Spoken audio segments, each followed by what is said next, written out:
Are you undocumented in the US and looking at the Canadian study permit as a potential pathway to leave the United States? If so, as part of the Canadian study permit application, you will be asked about your status. In this video, I'm going to show you where on the application the status question comes up, how I answered this question when I applied for my study permit, and I'll also talk about the Canada-US Information Sharing Agreement so you are aware of the type of immigration information Canada will have access to. If you are new here, welcome. My name is Jasmine. I'm a former undocumented, not documented individual who grew up in the United States and lived there for 19 years. I have experience navigating the study permit, the post-graduation work permit, and the permanent residency application. As a permanent resident now, I am very passionate about talking and sharing the information that I've learned with undocumented folks in the US because there are opportunities for us outside of the US. And if this is something you're interested in, I want you to know that you are not alone in this journey. When you apply for a Canadian study permit, you will have to create an IRCC portal. In that portal, you will be taken through a series of pages that will ask about personal information.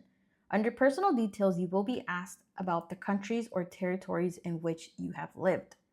At the bottom of this page, you will be asked to list all of the countries in which you've lived for the past 5 years for more than 6 months, starting with the current country or where you're currently living.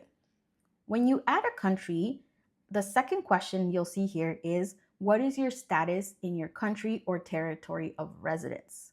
That is where the status question comes up in this application.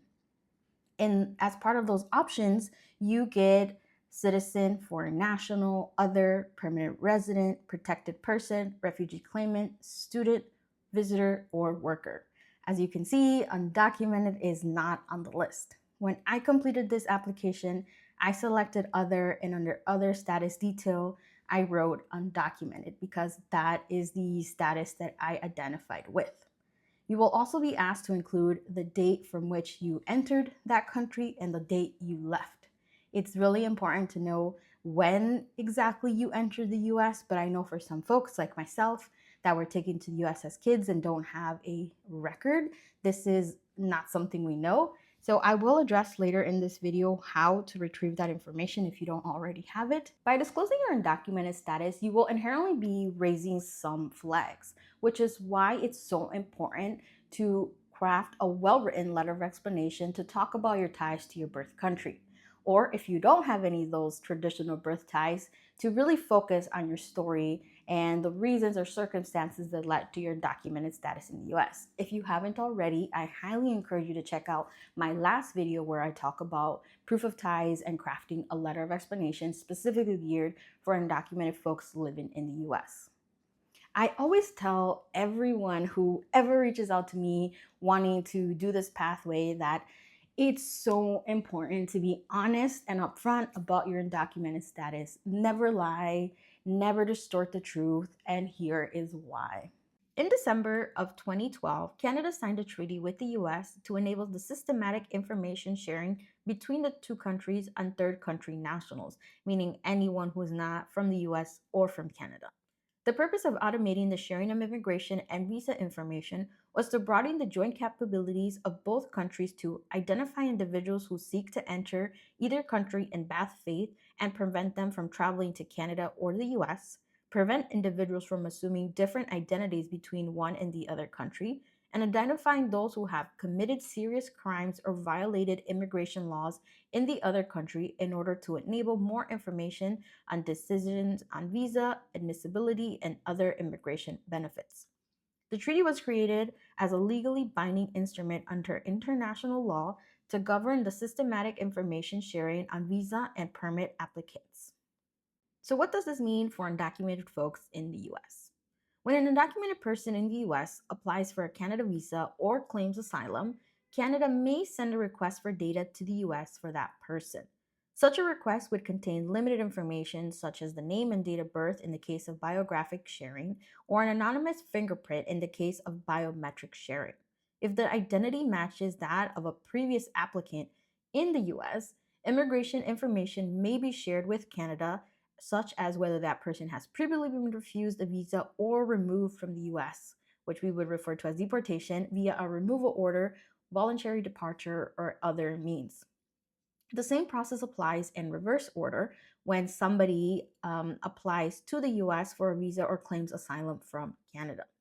So, what this means is that if you are someone who went to the US via a visa and then you overstay your visa and you became undocumented, and then you apply for a study permit, a temporary, anything honestly, to try to come to Canada, if you lied about that, if you lied having some sort of visa in the past or a visa application, that will come up as part of this information sharing. So they will know that you lied. So once again, I always tell people never to lie, always be upfront because Canada will find out. It's so important to be honest because they have access to this type of information. If you're not sure about what records the US has on file for you or you want to know your dates of entry, it's important that you should know that since 1967, the Freedom of Information Act has provided the public the right to request access to records from any federal agency. As an undocumented person, you have the right to request a FOIA from any agency, including USCIS, CPV, ICE, FBI, and honestly, any federal agency.